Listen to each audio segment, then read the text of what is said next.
My name is Lilly Singh. I am a proud Canadian from Toronto. I started a YouTube channel in 2010 because I was a sad person and making videos made me happy. And so without thought, I made a second, third, fourth video, snowballed into this amazing career. I have a fantastic audience that I call Team Super. And I've been telling stories for a really long time digitally. Big fan of late night, big fan of all things NBC, and this opportunity was presented to me to take over a slot on late night, and I jumped all over it because that's super exciting for me.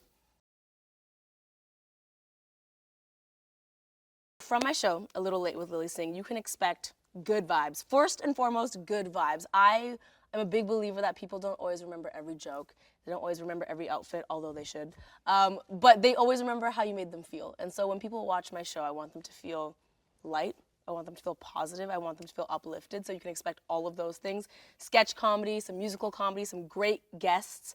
And what I expect, honestly, is most of my growth has happened out of my comfort zone. And this is something that I have never done before, and I'm excited to dive in, learn, and honestly, disrupt. I want to disrupt. I think this is historic, and I want to make sure I do justice to it. There's a lot of obvious ways I'm different. For example, I'm a woman of color. I feel it's a perspective we haven't seen in the late night space for a long, long time. Also, just in terms of like me being Canadian, I have a very worldly point of view about things. Even when it comes to music, the sound of my show, the look of my show, I really have a global type of mindset when it comes to those things. So I just want to make my show representative of the world. I think our stories should look like the world.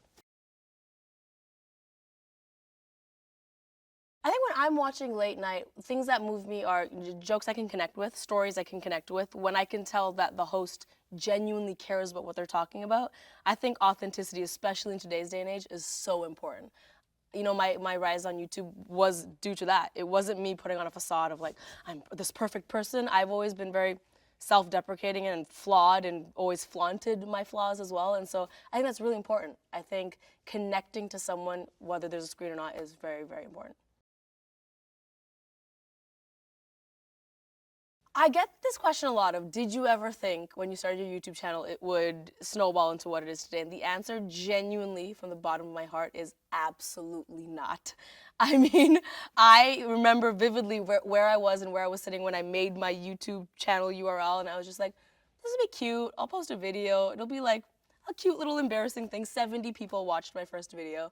My first vision board had things like, a sweater, like I really want this sweater, you know, things like that. And to see how many opportunities have come my way because of that decision to start a YouTube channel, I could have never foresaw. I'm in a very grateful, blessed position where I can genuinely say things happen in my life that I couldn't even think of and put on my vision board. Like right now on my vision board, there is a picture of me on other people's talk shows.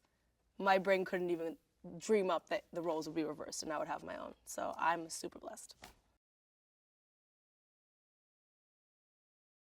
Jimmy's, from the very first time I went on Jimmy's show, I was so taken aback by how sweet he is. I remember I went on his show for the first time, so super nervous, first time doing late night, gave myself a pep talk in the change room. He came and he met me and he referenced my videos, made me really feel welcomed and like cool. He made me feel funny and just, I was like, oh, Jimmy thinks I'm cool. This is like the cool kid in school giving me the seal of approval.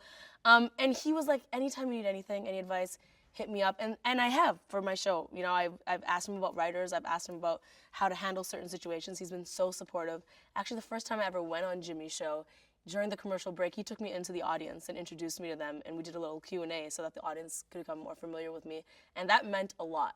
And in fact, my team can vouch for the fact that in the creation of my show, a lot of things I'm doing, especially with how guests are treated, are based on what Jimmy has done with me. Like, I find it very important to meet the person in the green room, to really research on who they are and make sure they feel warm and welcomed, and I've learned that from Jimmy.